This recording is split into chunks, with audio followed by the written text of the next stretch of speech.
Einstein once said, everybody's a genius. But if you judge a fish by its ability to climb a tree, it will live its whole life believing that it is stupid.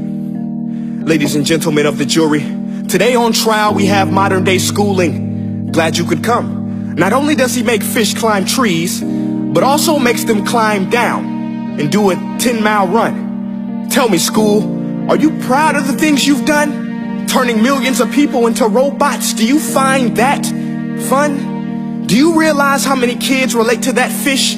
Swimming upstream in class, never finding their gifts, thinking they are stupid, believing they are useless? Well, the time has come, no more excuses. I call school to the stand and accuse him of killing creativity, individuality, and being intellectually abusive. He's an ancient institution that has outlived his usage. So, Your Honor, this concludes my opening statement, and if I may present the evidence of my case, I will prove it. Proceed. Exhibit A. Here's a modern day phone. Recognize it? Here's a phone from 150 years ago. Big difference, right? Stay with me. Here's a car from today, and here's a car from 150 years ago.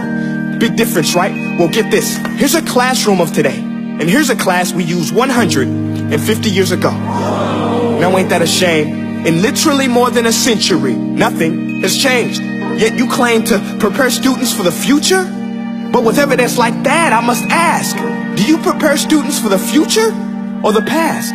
I did a background check on you and let the record show that you were made to train people to work in factories, which explains why you put students in straight rows, nice and neat, tell them sit still, raise your hand if you want to speak, give them a short break to eat, and for 8 hours a day, tell them what to think.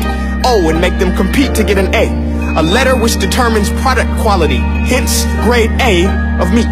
I get it. Back then, times were different. We all have a past. I myself am no Gandhi. But today, we don't need to make robot zombies. The world has progressed. And now we need people who think creatively, innovatively, critically, independently, with the ability to connect. See, every scientist will tell you that no two brains are the same.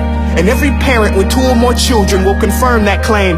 So please explain why you treat students like cookie cutter frames or snapback hats, giving them this one-size-fits-all crap. Watch your language. Sorry, Your Honor, but if a doctor prescribed the exact same medicine to all of his patients, the results will be tragic. So many people will get sick, yet when it comes to school, this is exactly what happens. This educational malpractice, where one teacher stands in front of 20 kids, each one having different strengths, different needs, different gifts, different dreams, and you teach the same thing the same way? That's horrific.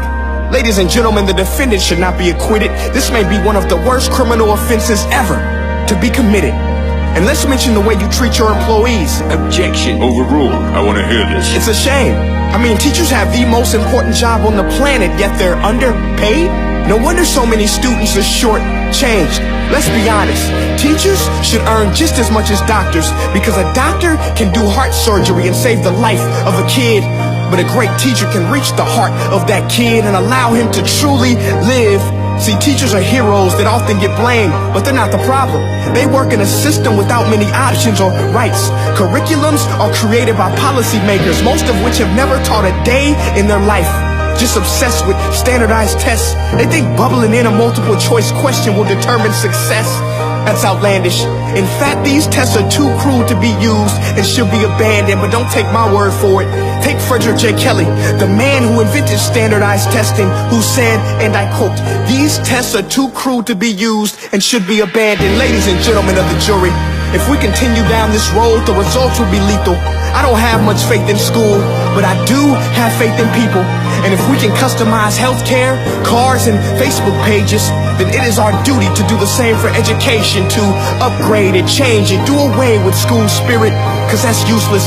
Unless we're working to bring the spirit out of each and every student, that should be our task. No more Common Core. Instead, let's reach the core of every heart in every class. Sure, math is important, but no more than art or dance. Let's give every gift an equal chance. I know this sounds like a dream, but countries like Finland are doing impressive things. They have shorter school days.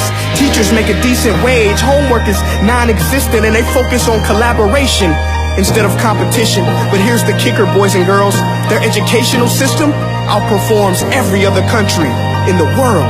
Other places like Singapore are succeeding rapidly. Schools like Montessori, programs like Khan Academy. There is no single solution, but let's get moving. Because while students may be 20% of our population, they are 100% of our future. So let's attend to their dreams, and there's no telling what we can achieve. This is a world in which I believe, a world where fish are no longer forced to climb trees. I'll rest my case.